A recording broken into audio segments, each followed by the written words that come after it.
दर्शकों, इस वक्त हमारे समक्ष है 24/7 विजिलेंस एंड फैसिलिटी सर्विसेज के मैनेजिंग डायरेक्टर प्रशांत जोशी जी। जोशी जी, हमारे चैनल पर आपका स्वागत है।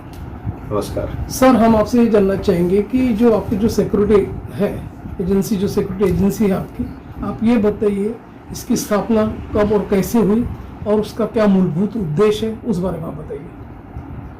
24/7 विजिलेंस एंड फैसिलिटी सर्विसेज की जो स्थापना है ये 2011 में हुई है और इसका मूल उद्देश्य जो है क्वालिटी सिक्योरिटी सर्विसेज महाराष्ट्र में और मध्य प्रदेश में प्लस एक रिवॉल्यूशन लाना था कि जिसमें अच्छे क्वालिटी के सिक्योरिटी गार्ड्स उनका मिनिमम वेजेस के मुताबिक पेमेंट करना और उसके साथ साथ में ही रोजगार में बढ़ावा देना, ये हमारा मुख्य उद्देश्य था।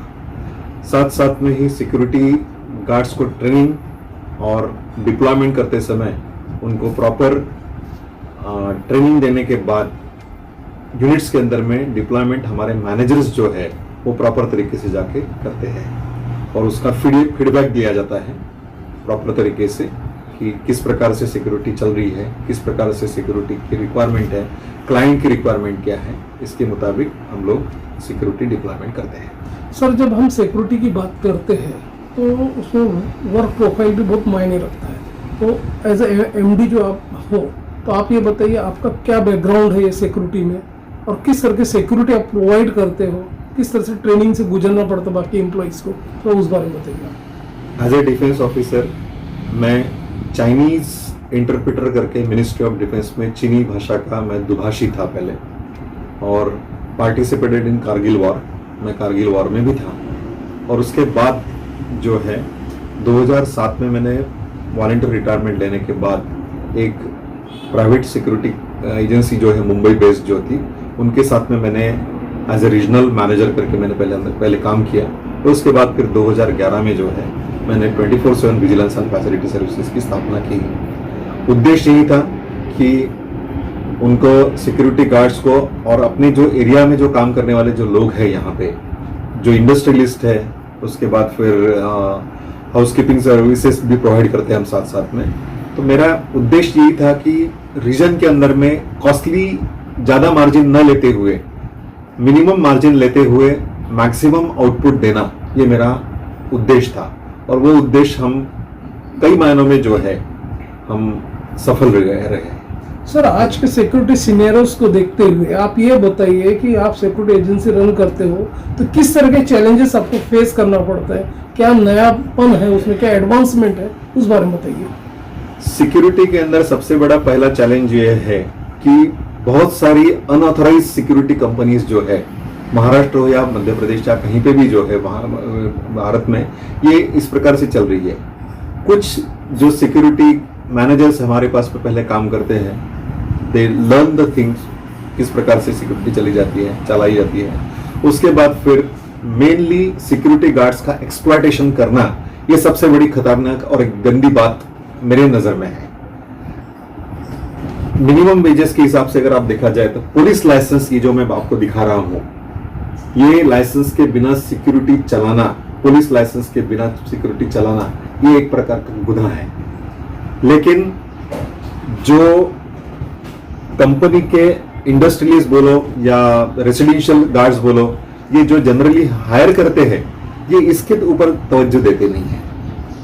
मेन क्या रीजन रहता है कि ट्रेनिंग लिए हुए लाइसेंस्ड सिक्योरिटी गार्ड लेते तो हम उनका पुलिस वेरिफिकेशन करते हैं। पहले पुलिस वेरिफाइड सिक्योरिटी गार्ड अगर हम डिप्लॉय करते हैं तो उनका हमें आधार कार्ड प्लस बाकी की सब चीजें जानकारी होने के कारण ऐसे गार्ड्स को वेयर अबाउट, और अगर कहीं कुछ हादसा हो जाता है तो उस हादसे को निपटने में आसानी रहती है, जिसमें पुलिस की हम मदद भी ले सकते हैं। लेकिन क्या हो जाता है कि चंद पैसे बचाने के चक्कर में गार्ड्स का एक्सप्लॉयटेशन मैक्सिमम यूपी बिहार से आने वाली जितनी भी ये है फौज बोल सकता हूँ मैं, जो यहाँ पे आके करना चाहते हैं कि भाई हम लोग जो है सिक्योरिटी में कार्ड में काम करना चाहते हैं और उनको बिना मिनिमम वेजेस दिए हुए एक गार्ड्स का एक्सप्लॉयटेशन जो करते हैं, वो देखकर मन बहुत दुखी होता है। हमारा कहना इतना ही है कि सिक्योरिटी गार्ड्स को मिनिमम वेजेस अगर मिलेगा तो उसका परिवार भी खुशहाली से चलेगा और उसके साथ साथ में एक खुशहाल आदमी वही एक अच्छी तरह से जिंदा दिली से ड्यूटी करके अच्छा परफॉर्मेंस दे सकता है। जोशी सर, जब आप विजिलेंस और सिक्योरिटी जो चलाते हो तो आप ये बताइए कि पुलिस डिपार्टमेंट हो गया या होम मिनिस्ट्री हो गया, उसके साथ आपका कैसा समन्वय होता है, क्या कोऑर्डिनेशन होता है, उस बारे में बताइए। सिक्योरिटी गार्ड जिस समय में हम चयन करते हैं तो सबसे पहले वो 10वीं पास मिनिमम होना चाहिए, ये एक कंडीशन रहती है। उसको लिखाई पढ़ाई करना आना चाहिए। पसारा एक्ट 2007 के मुताबिक उनका 100 आवर्स का ट्रेनिंग ये होना अनिवार्य है, और वो ट्रेनिंग किया हुआ सिक्योरिटी गार्ड उसको हम अच्छी तरह से अच्छा प्रशिक्षित करने के बाद उसको हम ड्यूटी के ऊपर उसको ज्वाइन कराते हैं। तो मेनली पसारा एक्ट 2007 का जो लाइसेंस मैंने आपको जो दिखाया था वो लाइसेंस मैंडेटरी है। उस लाइसेंस के बिना सिक्योरिटी चलाना या अपॉइंट करना ये इलीगल है। ये मैं एक मैसेज देना चाहता हूँ महाराष्ट्र के लोगों को कि ऐसी इलीगल सिक्योरिटीज ना डिप्लॉय करिए जो एक्सप्लॉयटेशन करती है। सिक्योरिटी गार्ड को प्रॉपर मिनिमम वेजेस दीजिए, सिक्योरिटी गार्ड को सम्मान दीजिए। आज एक सम्मान की जरूरत है। गार्ड की ड्यूटी ये कोई गलत ड्यूटी नहीं है। गार्ड की ड्यूटी एक सम्मानजनक ड्यूटी है, जिसके पास में पावर्स है, जो अच्छी तरह से ड्यूटी कर सकता है, जो आपकी वेल्थ की, आपकी प्रॉपर्टी की ये पूरी रक्षा करता है। तो उसके साथ में ऐसा भेदभाव मत कीजिए कि उनको कुछ कम पैसे में उसको ये करके डिप्लॉयमेंट करके उनको उनके साथ में, उनके परिवार के साथ में नाइंसाफी मत कीजिए। ये मेरी रिक्वेस्ट है। सर, जैसे कि आप सिक्योरिटी सर्विसेज के अलावा हाउसकीपिंग सर्विसेज को भी रन करते हैं, तो आप ये बताइए, और आपका मेजर नेटवर्क पूरा फैला हुआ है डिस्ट्रिक्ट्स में, अदर स्टेट्स में भी फैला हुआ है, तो आप ये बताइए कि आगे चल के और कुछ एक्सपेंशन आपका आगे चल के है, किस तरह का वर्क कल्चर, उस बारे में बताइए। जी हाँ, हमारा महाराष्ट्र में हम लोग पूरा पुणे, मुंबई, उसके बाद धुले, उसके बाद फिर अकोला, अमरावती, विदर्भ की सब जगह, मैक्सिमम जगह पे हम लोग सिक्योरिटी गार्ड्स प्रोवाइड करते हैं। उन सब जगह के ऊपर हमारे मैनेजर्स जो है वो सिक्योरिटी गार्ड्स को डिप्लॉय करते हैं और उनका देखभाल करते हैं। और हर जगह पे जितने भी गार्ड्स हमारे काम कर रहे हैं उन सबको हम प्रोविडेंट फंड एंड ESIC के कवरेज के अंदर में उनको और उनके पूरे परिवार को लेने की कोशिश करते हैं।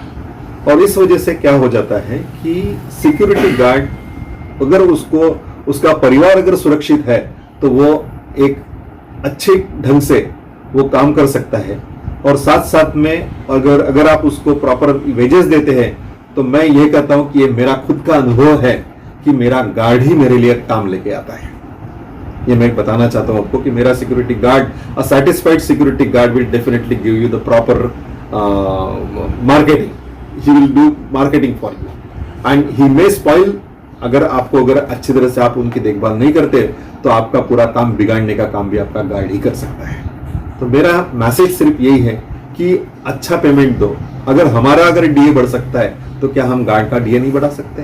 गार्ड का पेमेंट नहीं बढ़ा सकते?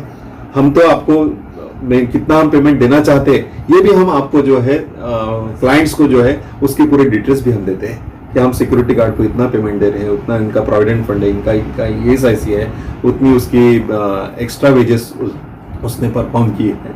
तो ये everything I believe in A crystal clear business.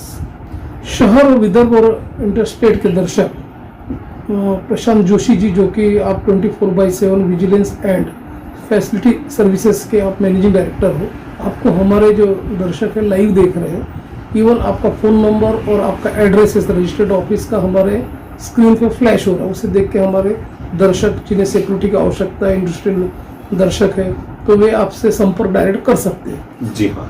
तो जोशी जी, चलते चलते आप ये बताइए कि आपकी जो सिक्योरिटी एजेंसी आप इतने सालों से चलाते आ रहे हैं, तो आपके मेजर क्लाइंट्स कौन कौन से और कहाँ कहाँ आपकी सर्विसेज है, उस बारे में बताइए।